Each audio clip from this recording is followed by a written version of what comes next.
I'm going to show how to make this stone texture using Affinity Photo's procedural texture filter. I was working on a texture by Ryan King Art when I came up with this one. I'll put a link to his video in the description for this video. This texture consists of two different layers. There's a coloration of the stone, which gives me the basic texture, and then there's a lighting effect. I'm using a Phong Lighting effect to put on top of that to give it sort of a 3D look. As far as the stone texture itself, that consists of two layers. They're both Perlin noise. One of them is just a overall Perlin noise, and then the other one is used to generate this crack effect. I've tried this with a few different color palettes, and this is the one I like the best. So I'll also show you how to do this color palette in the video. To get started, I'll start with a new document. Set it to 1024 by 1024 pixels. Make sure it's in RGB8 mode. Create that and fill it with black. And then I'll add a live procedural texture filter to this. I'll start with a single equation and assign it to all three channels, and I'll add a real custom input A. I'll call that scale and set this to 4.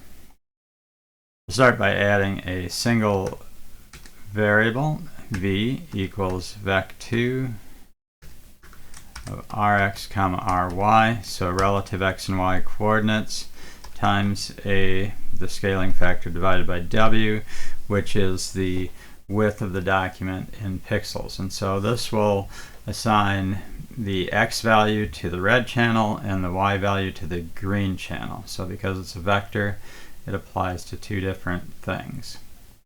I'm going to start with Perlin noise. I'll just do the regular Perlin noise to get started, and then I'll change this later. But I'll use a v for the coordinate system, and then the number of octaves I'm going to set to 10 octaves, and then I'll set s for a smoothness factor, and I need to add a variable 0 to 1 range input, which I'll call s, and I'll label that smooth.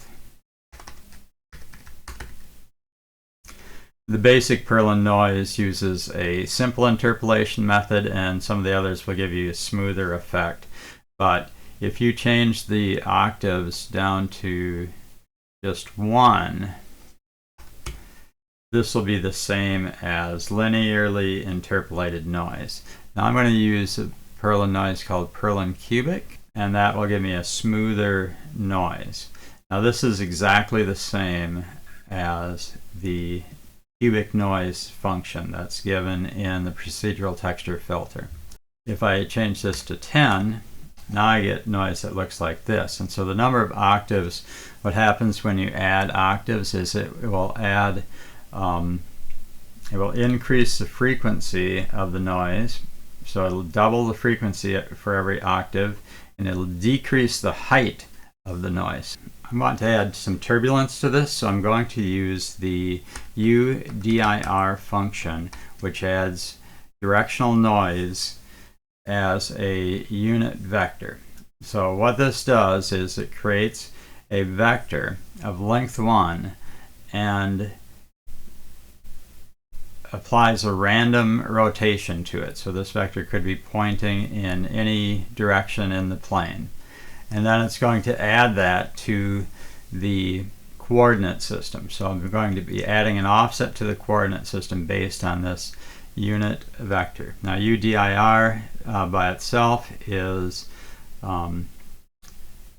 uses linear interpolation, and so let's see what that looks like. So I'll just do v of this one, and so that gives me that cool sort of swirly thing, but it's sort of sharp edges. And so to get that a little smoother, I'm going to change this to a SC for an S-curve interpolation, and it just makes it a little bit smoother. Now that is too much, so I'm going to add a 0 to 1 range input T, and this will be for the turbulence amount. I'll just call it turbulence. And that'll be the amount of turbulence I have, and I'm going to multiply this factor by t before adding it to my vector coordinate, or my coordinate vector. Okay, so I can have no turbulence, or I can bring this up. Now, it's often useful to scale the coordinates of the turbulence independently from the perlincubic. So I'm going to add in a real value, b, and this I'm going to call turbulence scale, sort of a scaling factor for the turbulence. And I'm just going to set that to 0.5 for now. And I'm going to multiply in my coordinates here v times v. So yeah, that brings it down a little bit, makes it a little more swirly. So I can still have a lot of turbulence, or a little, but I like it just so it's not too noticeable usually. Now I'm going to set this up as a variable. So I'm going to change this to variable t1 equals. Later I'm going to mix this t1 value with the t2 value that will represent the cracks in the stone, and I'll mix them all together. So I'm done with that one. I'm going to set up the one for the cracks in the stone. So I'm going to start with a perlincubic, and I will just set that to V10, and I'll have a second smoothing factor for this one, S2, like that. And so I need to add a S2, which is, I call this crack smoothness, like that. And just bring this down to about 0.5 for now. So the main thing with this is it will have a smooth step function. So I'm going to use a smooth step function, and this is the 4-element smooth step. Now the 4-step smooth step function starts at 0 at the first E1, then goes up to 1 at the second E1 position, then it holds at that value until you get to the third one, and then it drops down when you get to the fourth one. So for this one, I want to add another variable that will represent the width of the crack. That'll be E2. And so I'm going to start going up towards 1 at E1 minus E2, and then I'm going to hold it at E1, and I'll just come down again at E1, and then I'll put this one at E1 plus E2. So now I'm going to put in my E1 and E2 values, and those will both be 0 to 1 range input sliders, and I'll just call this one E1, set this one to E2, and this one will be crack position, and this one will be crack width, or thickness. I'll just call it width. Okay, and I have to put a closing parentheses on this, and so that looks like that. But if I bring this down, I'll just set this to the middle and then bring this all the way down. So now I have my cracks, and I can control the size of the cracks with the crack width here, so it doesn't really look like a crack, or this. And then the position, I can move this one along to change the position of the cracks, like that. Okay. Now it would also be helpful to multiply this by a scaling factor, so this is scaled differently than my other perlincubic noise. So I'm going to add a real input, C, and I'll call this the crack scaling, and I'll just set that to 1, and I'm going to multiply this to times C. Okay, and so if I bring this up, this gets bigger. Now I really want this to appear larger than my other noise, so I'm going to divide this by 10, which puts it like that. So that'll be good for my crack. If I make it narrow crack width, I'm going to have the noise with some cracks going through it. And then I can use this to scale it.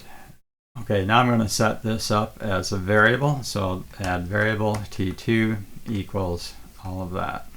Now I'm going to mix these together. So I'm going to take I1, which will be a minus -1 to 1 range input slider times T1, and I'm going to add that to I2, another -1 to 1 range input slider times T2.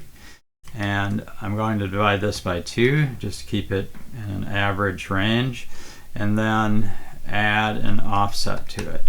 So, and that'll be a 0 to 1 slider. So now I'm going to add, sorry, -1 to 1 slider. So I'm going to add 3 -1 to 1 sliders, and I'm going to call this one I1.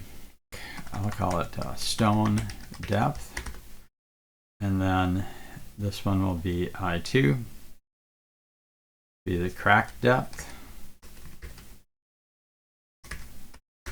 and this one will be the offset OF.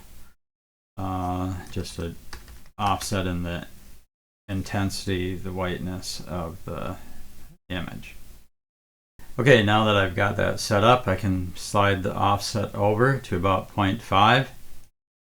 I'm going to slide the stone depth over until I get some texture showing up there, and then for the cracks I'm going to move those negative so I can have cracks going over this way, and I want this to be fairly flat, but the cracks can be somewhat deep, and then I can control the position of the cracks like that. I can control the scaling of them like this, and the width of them I can make real narrow cracks or wide ones like that. Now the next thing I'm going to do is to set up the Phong lighting effect on this.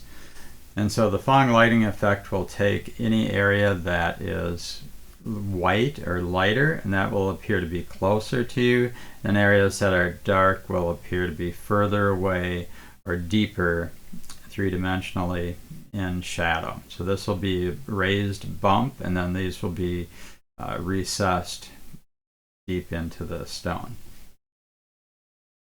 And so to create that effect, I'm going to use a live filter, and the one I need to do is lighting. So here's my lighting effect, and I'm going to create a bump map with this. And a bump map creates a system where it encodes the height of the object as a color map using the 3 different colors, red, green, and blue. To set this up for live lighting, I need to turn the diffuse all the way down, the specular and the shininess all the way up. I'm going to set the ambient to 0, and I'm going to start with my first light. I'm going to make that a directional light, and the direction it needs to be is 0 degrees at the azimuth and 30 degrees elevation, and the color will be pure red. So I'm going to turn the green and the blue to 0. Okay, now I'm going to set the pixels to 30 like that, and so you can already see it's starting to look sort of three-dimensional. Now I'm going to add a second light. This one will be directional also. The direction is going to be from the bottom shining upwards, and some systems do it differently. I'll just set this to -90, and the elevation is 30 degrees. So that one's shining like that, and the color for this will be green. You've seen green shining from the top or the red shining from the left. You can do it different ways, but I'm doing it this way. And then, so that color is set up. Now the last one, I'll add a third color, and this will be for blue. So I'm going to change it to directional. I'm going to set the color to blue, so turn the red and the green down. There's my blue color, and this one will be right in the middle, an elevation of 90 degrees, and then it doesn't matter what the azimuth is because that could be anywhere around here. Okay, so that is the bump lighting, and it looks good. I'm going to move this up here, and I'm going to add a new procedural texture filter on top of this. And I'm going to start with a single equation and assign it to all three channels. So if I just look at a vec3 of R, G, B, it will give me my colors back again exactly as they were. Instead of that, I'm going to use a vector function called debump, like that. Create a debump function, and then I'm going to normalize this vector. So I'm going to do normalize that vector.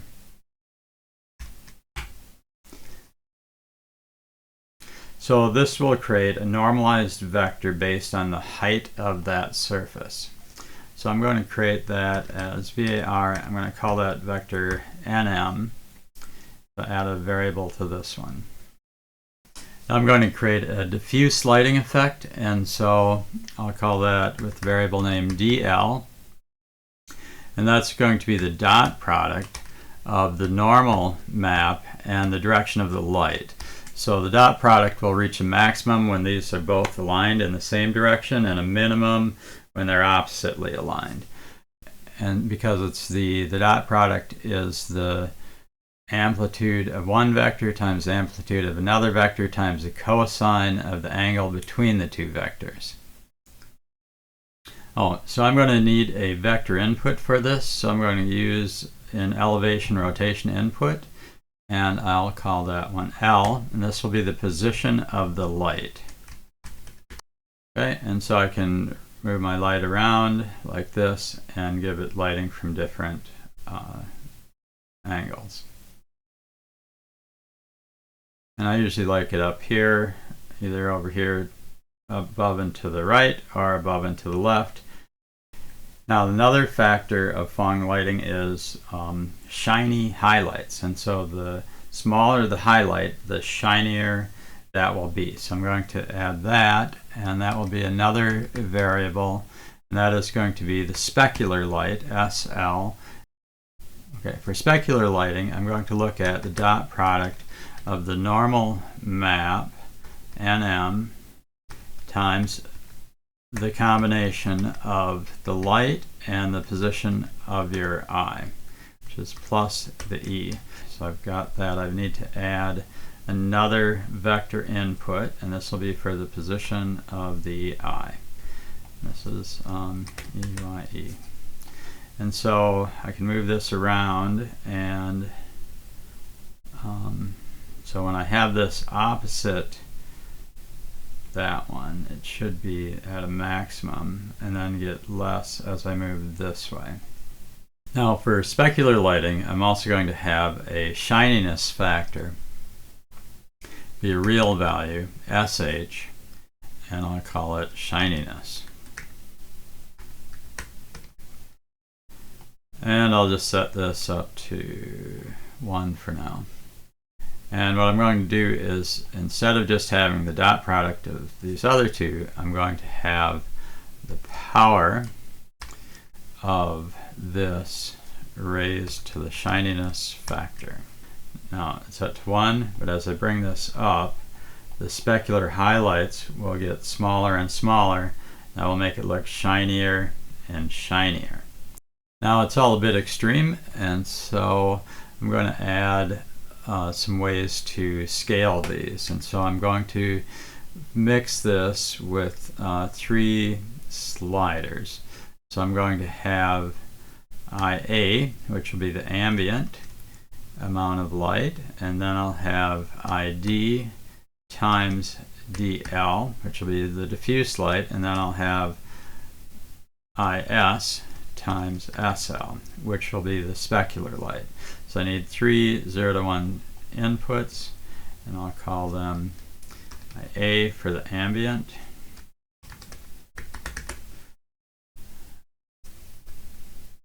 ID for the diffuse lighting, and IS for the specular lighting.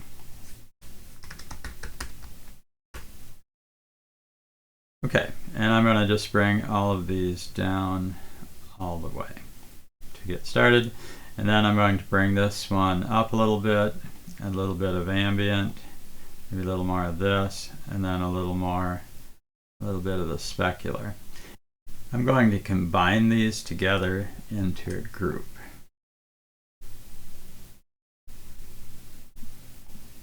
And I'm going to call this Phong Lighting.